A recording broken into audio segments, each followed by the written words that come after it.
जय हिंद and welcome back to the channel. दोस्तों, आज की वीडियो में हम देखने वाले हैं टाइप ऑफ टैक्सेस। टैक्सेस के कितने टाइप होते हैं, कौन कौन सी कैटेगरी होती है। पिछले जो लेक्चर में हमने देखा था जीएसटी क्या है, जीएसटी में इनपुट टैक्स क्रेडिट क्या है, सीजीएसटी क्या है, एसजीएसटी क्या है, जीएसटी को पूरा हमने समझा था। तो अगर आपने वो वीडियो नहीं देखी तो आप वीडियो जाके वो चैनल पर देख सकते हैं। इससे जस्ट पिछली वीडियो है, उसमें आपको वो सारा सामान मिल जाएगा। आज की वीडियो में हम देखेंगे टैक्सेस की कौन सी कैटेगरी होती है। मैंने ये वीडियो पहले भी रिकॉर्ड कर चुका हूं मैं, लेकिन रिकॉर्डिंग नहीं हुई थी किन्हीं कारणों की वजह से, तो सारा मैंने समझा दिया था। उसके बाद मुझे पता चला वीडियो रिकॉर्ड नहीं हो रही है, तो फिर से रिकॉर्ड कर रहा हूं। आप लोगों के लिए कुछ भी करना पड़े वो हम करेंगे, लेकिन समझा के रहेंगे हर चीज को। तो भाई लोगों देखो, सबसे पहले बात करते हैं हम टैक्सेस की। टैक्सेस की कुछ एक कैटेगरी है। सबसे पहले ये देख लेते हैं डायग्राम, उसके बाद मैं एक एक चीज को समझाऊंगा डिटेल में, जिसे मैं हर बार समझाता हूं। टैक्सेस एनसीईआरटी में गलती से यहाँ पे जो हेडिंग है उसमें लिखा हुआ है डायरेक्ट टैक्सेस, बल्कि डायरेक्ट टैक्सेस नहीं आएगा, यहाँ पे सिर्फ टैक्सेस आएगा। डायरेक्ट टैक्सेस क्यों नहीं आएगा वो मैं समझाऊंगा अभी थोड़ी देर में। टैक्सेस के दो प्रकार होते हैं, एक तो होता है डायरेक्ट टैक्स और एक होता है इनडायरेक्ट टैक्स। जो डायरेक्ट टैक्स जो है वो टैक्स का प्रकार है, तो यहाँ पे हेडिंग में डायरेक्ट टैक्स इसलिए नहीं आएगा। डायरेक्ट टैक्स में जो टैक्स आता है उसको बोलते हैं इनकम टैक्स दोस्तों, और इनडायरेक्ट टैक्स में जो टैक्स आता है उसको बोलते हैं जीएसटी। मैं थोड़ा सा कलर बदलूं। इनडायरेक्ट टैक्स में जो टैक्स आता है जीएसटी, और जीएसटी बहुत सारे टैक्सों को मिला के बनाया हुआ है, वो ये टैक्स है। अब हम चालू करते हैं समझाना। ये तो हो गया सारा डायग्राम। सबसे पहले हम समझेंगे टैक्स क्या होता है। टैक्स क्या होता है वो समझ में आ जाएगा तो बहुत सारी चीजें समझ में आएगी। देखो, टैक्स की मैं अगर डेफिनेशन लिखूं कि टैक्स किसको बोलते हैं, तो टैक्स बोलते हैं compulsory extortion of money made under any law. देखो, हिंदी में समझाऊं इसको तो टैक्स क्या होता है। टैक्स होता है हफ्ता वसूली। वो आपने हिंदी फिल्म में देखी होगी ना, उसमें जैसे कोई दुकान पे होता था, ए शाने, ए चिकने चल रहे, ए हफ्ता निकाल, चल चल चल चल, ए क्या भाई, काटूंगा तेरे को, छिलूंगा तेरे को, हफ्ता निकाल भैया, हफ्ता हफ्ता। तो वो जो गुंडा आता था और हर दुकान पे हफ्ता मांग के चला जाता था, और दुकान वाले को वो हफ्ता देना पड़ता था, क्योंकि बोले बिजनेस अगर तुमको करना है तो हफ्ता देना पड़ेगा, और नहीं दोगे तो हम तुमको छील देंगे। तो वो तो भाई देखो गैर कानूनी चीज थी, गैर कानूनी, इलीगल, ठीक है। तो उसको बोलते थे हफ्ता। लेकिन अगर वही हफ्ता सरकार ले और कानून बना के ले, यानी कि लॉ बना के ले, कानून या फिर स्टेट लॉ के अंतर्गत ले, तो उसको हम बोलते हैं टैक्स। अब देखो सरकार क्या करती है, सबसे बड़ा जो कानून है ना हमारे देश का, वो है संविधान, कॉन्स्टिट्यूशन। आप अपनी किताब के स्टार्टिंग में संविधान की जो है प्रस्तावना, प्रियम्बल पढ़ते होंगे। तो संविधान में ये लिखा हुआ है कि भाई कोई भी टैक्स अगर सरकार को लेना है तो बिना कानून बनाए नहीं ले सकती वो। तो सरकार क्या करती है, मोदी जी क्या करते हैं, संसद क्या करती है, उनको कोई भी नया टैक्स लेना होता है तो वो संसद में कानून बना के पास कराते हैं, और उसमें ये लिख देते हैं कि भाई देखो ऐसे ऐसे कोई कमाई कर रहा है, ऐसे ऐसा कोई काम कर रहा है, तो उसको इतना टैक्स देना होगा और इस तरीके से देना होगा और हम लेंगे। और फिर वो कानून पास हो गया तो फिर उसको टैक्स देना ही पड़ेगा। तो एक तरीके से हफ्ता वसूली है, लेकिन कानून बना के है, तो इसलिए उसको हम बोलते हैं टैक्स।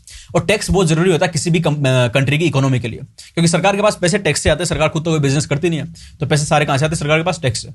तो ये होगी टैक्स की परिभाषा, कंपल्सरी एक्सटोर्शन, यानी कि अनिवार्य वसूली ऑफ मनी, पैसे की अनिवार्य वसूली, मेड अंडर एनी लॉ, किसी भी कानून के अंतर्गत की गई पैसे की अनिवार्य वसूली को हम बोलते हैं टैक्स, ठीक है। अब टैक्सेस के दो टाइप होते हैं, एक तो होता है डायरेक्ट टैक्स, एक होता है इनडायरेक्ट टैक्स। डायरेक्ट टैक्स और इनडायरेक्ट टैक्स। डायरेक्ट टैक्स कौन सा टैक्स होता है, मैं एकदम सिंपल परिभाषा आपको इसकी दूंगा कि आपको जिंदगी में आप कभी भूलोगे नहीं डायरेक्ट टैक्स क्या होता है और इनडायरेक्ट टैक्स क्या होता है। जो एग्जाम ओरिएंटेड परिभाषा वो अपनी किताब से पढ़ना, मैं समझाने के लिए एकदम सिंपलेस्ट परिभाषा देने वाला हूं, जिससे आपको दिमाग में रहे कि क्या चीज होती है, कंसेप्ट क्लियर रहे, ठीक है। फिर आप रट सकते हो कुछ भी। देखो, डायरेक्ट टैक्स वो टैक्स है, डीटी बोलते हैं इसको शॉर्ट में, डी का मतलब डायरेक्ट, टी का मतलब टैक्स। डायरेक्ट टैक्स वो है जिसको जो चुकाए, यानी टैक्स को चुकाना पड़ता है, सरकार को पेमेंट करना पड़ता है, जो चुकाए उसी के दिल में दर्द हो, तो उसको बोलेंगे डायरेक्ट टैक्स। आप बोलोगे गुरुजी आप ये क्या बातें करने लगे, आप तो मतलब ये आशिकों वाली बातें करने लगे, हमको पढ़ा रहे हो या फिर आशिकी सिखा रहे हो। आशिकी नहीं सिखा रहा हूँ, बच्चों नहीं बोलूंगा आपको, मैं बच्चे नहीं बोलूंगा, आप बच्चे नहीं हो। पहली बात तो एक दिमाग से अपनी चीज निकाल देना कि आप बच्चे हो, बिल्कुल भी बच्चे नहीं हो आप 11th क्लास में हो चुके हो, आपने फाइनेंस सब्जेक्ट लिया है, आप इस देश के फाइनेंशियल प्रोफेशनल हो फ्यूचर के, आपको पूरा प्रोफेशन संभालना है फाइनेंस का। तो बच्चे समझना बंद कर दो अपने आप को, खुद आज से फील लेने लग जाओ कि आज से मैं कोई सीए हूं, ऑडिटर हूं, कोई फाइनेंशियल प्रोफेशनल हूं, तो मैं कुछ काम कर रहा हूं, फाइनेंस समझ रहा हूं मैं, ठीक है। और समझाओ भी दूसरों को, ठीक है। तो अब बच्चे मत समझो अपने को, छोटे दूध में बच्चे नहीं हो, समझ, थोड़े बड़े हो जाओ। तो बच्चे किसी को भी नहीं बोलूंगा, कई लोग बच्चे बोलते हैं, मुझे बहुत बुरा लगता है। 11th क्लास में हो चुके, तुम बड़े हो चुके यार। तो मैं क्या कर रहा हूं, जो चुका है उसी के दिल में दर्द हो, उसको बोलते डायरेक्ट टैक्स। जो टैक्स चुका है उसी के दिल में दर्द हो, मतलब क्या, मतलब समझो। मेरे को 1 लाख रुपए की कमाई हुई, भाई बिजनेस करता हूं, मुझे प्रॉफिट हुआ 1 लाख रुपए, मैं मेरे घर पे लेके जाने लगा कि लाओ मुझे दे दो 1 लाख रुपए, मैं घर पे लेके जाता हूं, मैं निकला वो गड्डी लेके और प्रॉफिट लेके, सरकार बीच में आ जाएगी। मोड़ आया और मोड़ पे सरकार आई। सरकार मतलब भाई कहां जा रहे हो, बोले सरकार बिजनेस करके आया हूं, गड्डी में प्रॉफिट डाल रखा है, मैंने 1 लाख रुपए का लेके जा रहा हूं घर पे। सरकार बोले कि भाई ऐसे कहां लेके जा रहे हो, ऐसे थोड़ी लेके जा सकते हो, तुमने बिजनेस कहां पे किया, बोले कि भाई इंडिया में। तो इंडिया की गवर्नमेंट तो हम है, तो तुमने इंडिया में जब बिजनेस किया तो भाई इंडियन की गवर्नमेंट को टैक्स तो दोगे ना। चलो एक काम करो, इसमें 10% हमको पकड़ा दो। एग्जाम्पल बता रहा हूँ, एग्जाम्पल, रेट अलग अलग होती है टैक्स की, लेकिन मैं एकदम सिंपलेस्ट बता रहा हूँ आपको। यानी सरकार बोले कि 10,000 रुपये हमको पकड़ाओ, 10,000 जो होता है 10% का, 1,00,000 का 10% 10,000 होता है। तो सरकार ने मुझसे 10,000 रुपये ले लिए, मेरी 1,00,000 की कमाई हुई थी, सरकार ने उससे 10,000 रुपये ले लिए। कमाई किसकी थी? मेरी। लिए किसके पास? मेरे पास। चुकाया किसने? मैंने। कहां से चुकाया? खुद की कमाई से। तो दिल में दर्द किसके होगा? मेरे। यानी कि जिसने चुकाया, यानी मैंने चुकाया, उसी के दिल में दर्द हुआ। तो फिर वो कौन सा होगा?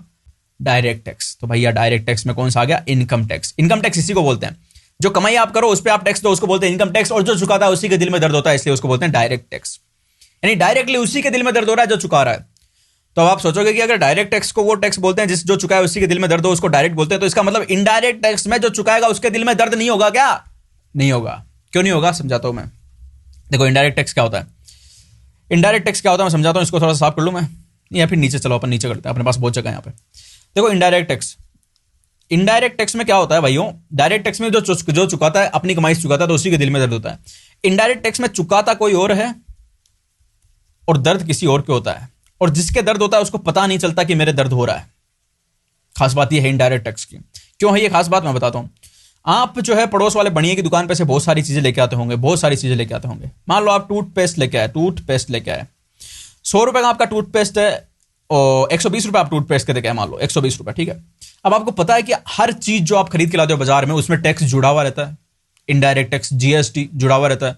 तो मान के चल रहे हैं कि आपने 100 रुपए तो दिए टूथपेस्ट के और उसमें 20 रुपए जुड़ा हुआ था, एमआरपी लिख दी कंपनी ने 120, लेकिन 120 का टुकड़ा करोगे तो कैसे आएगा? 100 रुपए टूथपेस्ट है और 20 रुपए सरकार का जो टैक्स देना है वो जुड़ा हुआ है, लेकिन आपको पता नहीं चलेगा कि इसमें 120 में 20 रुपए टैक्स के। लेकिन जो बेच रहा है उसको पता चलेगा, जो पड़ोस वाला बढ़िया है उसको पता है कि भाई इसमें 20 रुपए टैक्स के हैं।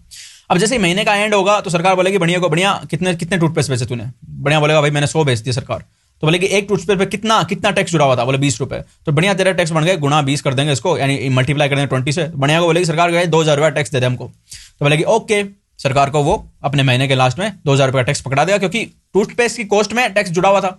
अब जब ये बढ़िया सरकार को टैक्स पकड़ाएगा 2,000 रुपए का, तो क्या इसके दिल में दर्द होगा क्या? इस दुकानदार के दिल में दर्द होगा क्या? नहीं होगा। क्यों? क्योंकि ये तो चुका रहा है, ये तो पेमेंट कर रहा है सरकार को, लेकिन ये दे रहा खुद नहीं है, इसने ले लिए कस्टमर के पास में, कस्टमर के पास में। यानी कि जो भैया चुका रहा है, जो चुका रहा है, जो पेमेंट कर रहा है, उसके दिल में दर्द नहीं हो रहा। दर्द किसी और के दिल में होना चाहिए। किसके में? जो ग्राहक है, जो खरीद के ले गया। लेकिन इसके दिल में दर्द होगा, लेकिन इसको पता नहीं चलेगा कि मेरे दिल में दर्द हो रहा है। क्यों? क्योंकि इसको ये नहीं पता कि 120 में भाई 20 रुपया टैक्स भी जुड़ा हुआ है। क्या आपको आज से पहले पता था कि आप जो भी सामान लाते हो दुकान से खरीद के, बाजार से खरीद के, हर एक सामान में टैक्स जुड़ा हुआ रहता है, हर एक सामान में? क्या आपको पता था? नहीं पता था ना। तो इसलिए आपके दिल में दर्द हो रहा है, लेकिन आपको पता नहीं है कि भाई दिल में दर्द हो रहा है। और इसके दिल में दर्द इसलिए नहीं हो रहा बढ़िया के दुकानदार के, क्योंकि ये तो आपके पास ले चुका टैक्स की अमाउंट पहले, आराम से ये तो सरकार को दे देगा, बोले लो पकड़ो। तो इसको बोलते हैं इनडायरेक्ट टैक्स। यानी जो चुकाए, मेरी थोड़ी राइटिंग खराब होगी, धीरे से लिखता हूं मैं, चुकाए उसके दिल में दर्द ना हो, दिल में दर्द किसी और के होगा, किसकी और के दिल में दर्द होगा, लेकिन जिसके दिल में दर्द होगा उसको पता ही नहीं चलेगा उसके दिल में दर्द हो रहा है, उसको बोलते हैं इनडायरेक्ट टैक्स। और उसी इनडायरेक्ट टैक्स में जो टैक्स आता है उसको बोलते हैं GST, goods and service tax. और जो मैं गुड्स एंड सर्विस टैक्स पिछले लेक्चर में समझा चुका हूं, पिछला लेक्चर नहीं देखा तो जाके अवश्य देखना, सब कुछ मैंने वहां पे डिटेल में गुड्स एंड सर्विस टैक्स के बारे में समझाया है। अब देखो गुड्स एंड जो सर्विस टैक्स है इसके बारे में कुछ एक बात कर लेते हैं हम। ये बहुत सारे टैक्सेस को मिला के बना, मैंने आपको बताया था जब गुड्स एंड सर्विस टैक्स में आपको समझा रहा था कि जीएसटी जो है वो बहुत सारे टैक्सेस को मिला के बनाया हुआ है। बहुत सारे टैक्स इधर उधर फुदक रहे थे, इधर उधर भाग रहे थे, हमने एक एक को पकड़ के हमने ऐसे पकड़ा और ऐसे घुमाया और ऐसे पकड़ के एक उनका पूरा बना के और उसको डाला और बोला आज से तेरा नाम है जीएसटी। क्या नाम है? जीएसटी। ठीक है, तो वो गुड्स एंड सर्विस टैक्स हो गया। तो कौन कौन फुदक रहा था, किन किन को पकड़ के हमने मिलाया वो देखते हैं। देखो कुछ तो सेंटर में फुटक रहे थे, कोई स्टेट में फुटक रहे थे। मैंने बताया हमारे देश में दो टाइप की चीजें चलती है, दो कैसा पॉलिटिकल स्ट्रक्चर हमारे देश का। एक तो स्टेट हमारे देश में और एक है सेंटर। स्टेट तो अलग अलग होती है, आपकी कोई स्टेट होगी, मेरी भी स्टेट राजस्थान, आपकी कुछ होगी। सेंटर में बैठते हैं मोदी जी और स्टेट में बैठते हैं चीफ मिनिस्टर। ठीक है, अब स्टेट बोलती है हम हमारे अलग टैक्स लेंगे, भाई सेंटर हमको तुमसे मतलब नहीं है। सेंटर बोलेगी भाई हम हमारे टैक्स अलग लेंगे, हमको तुमसे मतलब नहीं है। तो पहले लोग ऐसे काम कर रहे थे। तो सेंटर कौन कौन से टैक्स ले रहा था, यानी मोदी जी कौन कौन से टैक्स पहले लेते थे? सर्विस टैक्स लेते थे। एक तो मैंने बताया सर्विसेज क्या होती है, गुड्स क्या होते हैं, सर्विसेज मैंने बताया जब जीएसटी मैंने आपको समझाया था। तो उन सर्विस पे जो टैक्स लेते थे वो मोदी जी लेते, यानी सेंटर वाले लेते थे। उसके अलावा एक्साइज ड्यूटी वो लेते थे। एक्साइज ड्यूटी क्या होती है? एक्साइज ड्यूटी कोई भी फैक्ट्री में कोई माल बनता है, कोई भी प्रोडक्शन होता है, कुछ भी, जैसे कोई मोबाइल की फैक्ट्री में मोबाइल बन रहे हैं, लैपटॉप की फैक्ट्री में लैपटॉप बन रहे हैं, कैमरे की फैक्ट्री में कैमरे बन रहे हैं, ठीक है, बिस्किट की फैक्ट्री में बिस्किट बन रहे हैं, तो कुछ भी बन रहा है उस पर जो टैक्स लगता है उसको बोलते हैं एक्साइज ड्यूटी, तो वो लेते थे सेंटर पे। और उसके अलावा सीएसटी यहाँ पे थोड़ा सा लिखा मिट गया, देखो मैं यहाँ पे फिर से लिख देता हूँ, सीएसटी सेंट्रल सर्विस टैक्स, जो स्टेट में वेट लेते थे उसी तरीके से सेंटर में सेंट्रल सर्विस टैक्स लेते थे, वो भी हटा दिया गया, वो भी मिला दिया गया जीएसटी में, ठीक है। इन सबको हटाया गया और जीएसटी मिला दिया गया। लेकिन एनसीईआरटी में एक चीज गलत लिखी हुई है, वो है कस्टम। एनसीईआरटी में कस्टम भी ऐसा लिखा हुआ है कि जीएसटी में मिला दिया गया है, लेकिन कस्टम को जीएसटी में नहीं मिलाया गया है। कस्टम आज भी लगता है, कस्टम अपने नाम से लगता है। हाँ, कस्टम की कुछ एक ड्यूटी हुआ करती थी, CVD 31 और CVD 35, उनको हटा दिया गया, उनकी जगह जीएसटी लगता है आज, लेकिन कस्टम को नहीं हटाया गया। कस्टम आज भी कानून बना हुआ है और वो कस्टम टैक्स के नाम से लगता है। कस्टम किसको बोलते हैं? जब भारत के बाहर से कोई चीज लेके आते हैं, इंपोर्ट करते हैं या फिर एक्सपोर्ट करते हैं, उस पर जो ड्यूटी लगती है उसको बोलते हैं कस्टम, और कस्टम जीएसटी में नहीं मिलाया गया। तो ये एनसीईआरटी में गलत चीज देखिए, उसको आप सुधार लेना। तो ये तो थे सारे मोदी जी वाले टैक्स, सेंटर वाले टैक्स जो मोदी जी लेते थे, उनको पकड़ा और मिला के जीएसटी में डाल दिया, जीएसटी बना दिया उनका। स्टेट से भी कुछ टैक्स पकड़ के लाए थे हम, स्टेट में बहुत सारे टैक्स फुदक रहे थे, उनमें से कुछ एक कौन से? एक तो वेट किसको बोलते हैं? वैल्यू एडेड टैक्स, यानी जो माल बिकता था, स्टेट में माल बिकता था, गुड्स बिकता था, उस पर जो टैक्स लगता था उसको बोलते थे वेट। और इंट्री टैक्स, मैंने बताया कि स्टेट की जो बॉर्डर होती थी, किसी दूसरे स्टेट से इस स्टेट में कोई भी ट्रक वर्क आता, उसको रोक दिया जाता पहले ही कि भाई चलो चलो चलो इंट्री टैक्स निकालो, चलो चलो चलो चलो चलो चलो हफ्ता, चल चल चल चल, पुलिस वाले खड़े होकर मिलते थे। उसके बाद ऑक्ट्रो भी इस तरीके का टैक्स है, ठीक है, जो स्टेट वाले लेते थे। और लग्जरी टैक्स विलासिता कर, बहुत मस्त काम करे, बड़ी बड़ी गाड़ियां, लग्जरी मकान, उन पर टैक्स लगता है, उसको बोलते हैं लग्जरी टैक्स, वो भी स्टेट गवर्नमेंट वाले लिया करते थे। उन सबको हटाया गया और उनको मिला दिया गया जीएसटी में। तो दोनों स्टेट वाले टैक्स को पकड़ा गया, सेंट्रल वाले टैक्स को पकड़ा गया, ऐसे ऐसे मिलाया गया और ऐसे करके ये लो भैया, आज से ये निकला जीएसटी। एक टैक्स निकला, one nation one tax, and that is GST. तो भाई लोगों, ये हो गई कैटेगराइजेशन। शॉर्ट में वापस से बात करते हैं। टैक्स होते हैं, टैक्स के दो पार्ट होते हैं, डायरेक्ट टैक्स होते हैं, इनडायरेक्ट टैक्स होते हैं। डायरेक्ट टैक्स में कौन सा टैक्स आता है? इनकम टैक्स आता है। जिसके जो चुका है उसी के दिल में दर्द होता है, उसको बोलते हैं डायरेक्ट टैक्स, उसमें आता है इनकम टैक्स। जो चुका है उसके दिल में दर्द नहीं हो, दर्द किसी और के दिल में हो, लेकिन उसको पता नहीं हो उसके दिल में दर्द हो रहा है, तो उसको बोलते हैं इनडायरेक्ट टैक्स, उसमें जीएसटी आता है। और जीएसटी इन टैक्सेस को मिला के बनाया गया, जो मैंने आपको समझा दिया। तो दोस्तों, आज की डेट, आज का जो चैप्टर है उसमें खत्म हो चुका है, अपना चैप्टर नंबर कौन सा 2 खत्म हो चुका है। नेक्स्ट लेक्चर से हम स्टार्ट करने वाले चैप्टर नंबर 3 को। तो thank you very much for watching the video. Goodbye, see you in the next lecture.